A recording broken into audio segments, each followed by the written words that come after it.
Right, so the year has started already, and we've seen this demonstration by Fix the Country in Tamale. We just showed that one to you. So we're going on the phone now to speak to Oliver Barker-Vormawor, one of the conveners of the pressure group Fix the Country, for more on this. Good evening, Oliver, and it's good to speak to you at the beginning of the year. It's good to speak to you as well. Apologies, I've lost my voice. I hope at least you can hear me. And never mind, if it's for a good cause, there's no need to worry about it. Yes, you are calling for a constitutional reform. I mean, what exactly are you talking about? What is wrong with our current constitution? You know, well, the fact is that over 30 years now, our political class have been dangling the idea of constitutional reforms before Ghanaians for so long. You know, in fact, in 1992, when the constitution was adopted, the vast majority of Ghanaians did not get a chance to participate in its elaboration and also its adoption. Just about 3.2 million Ghanaians voted for the document. Several groups, including the New Patriotic Party, the Ghana Bar Association, boycotted the process. So it wasn't a constitution that was born out of a national consensus.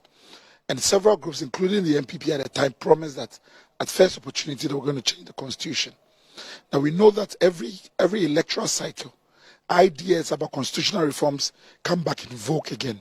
And our political class uses this as a red herring to draw citizens in to vote for them. One of the things we are proposing to do is that everybody understands that the problems with the constitution. In fact, the last Constitutional Review Commission gave out a report that found that recommended 211 changes to the current constitutional document. So the issues are vast and ranging. But our biggest problem is that the Constitution has significant democratic deficits. It does not address challenges regarding democratic accountability. It does not provide a framework to solving the socioeconomic anxieties of Ghanaians, and is inequitable in its resource distributions. These are critical things that impoverish Ghanaians on a day-to-day in their lives. And we think that it's been 30 years where we've left this baton in the hands of politicians to lead the process of review. It is important that we get to a point where citizens devote themselves to educating others and be able to draw them to create a grassroots-led or a bottom-led approach to demanding for these reforms in a way that is sustainable, that is locally owned, that ensures that the process is not hijacked or influenced by elite individuals who are only in this for their own political survival or their pockets. This is what this process has been about for us.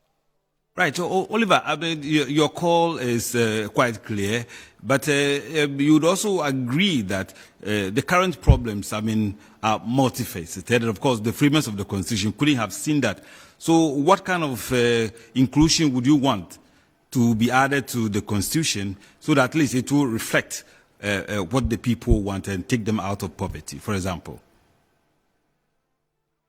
I'll give a practical example.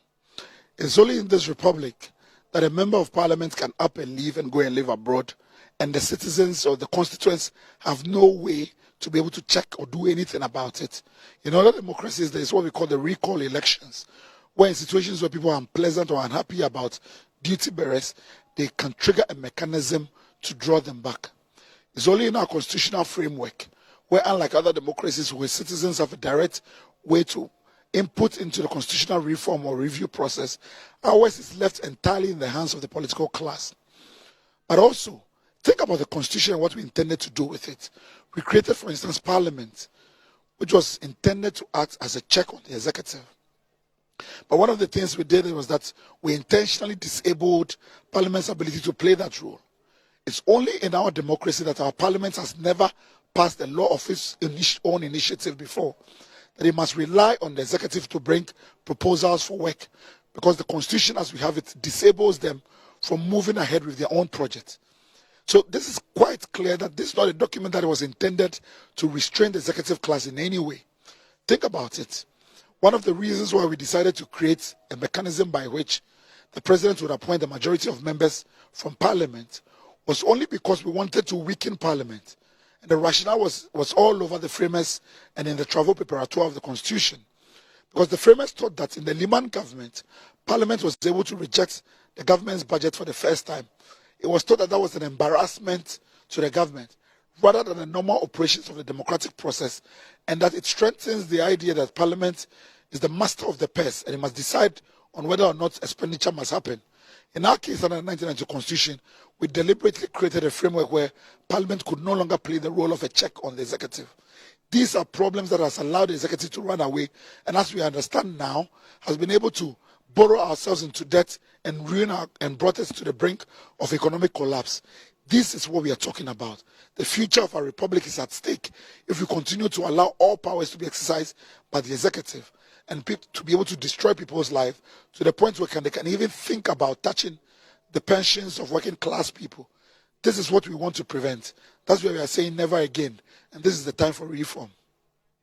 All right, so Oliver, what is the way forward for the Fix the Country group? Are we going to see more demonstrations, and would it be only on economic issues? Well, one of the things we have been consistent on was that the idea of constitutional reform has been a big part of our platform from the very beginning when we started. But one of the things we have committed ourselves to do was that even though the country started as a virtual or social media movement, we quickly decided that we're going to prioritize moving offline, directly into communities, educating and engaging people. I have lived in Tamale for the past 2 months, and all we have done is that we have been in the communities, knocking on every door, engaging them, bringing them out into the late night town hall meetings, things that would ensure that they understand what the process is about. Not about hiring crowds to carry placards they do not understand, but making sure that everybody who steps out there steps out with a purpose. It's not surprising to me that we were able to draw this number of people out to the streets. And it's a testament to our on-the-ground and grassroots mobilization that we were able to do this without any media giving us any coverage about what we were doing. It was just community engagement, 100%, and we were able to draw the community out. I think that's what we're going to be doing going forward, continuing to be in our communities and test our grassroots and on-the-ground mobilization capacity. All right, we're grateful for your time, Oliver Barker-Vormawor, one of the conveners of Fix the Country. He was speaking to us from Tamale.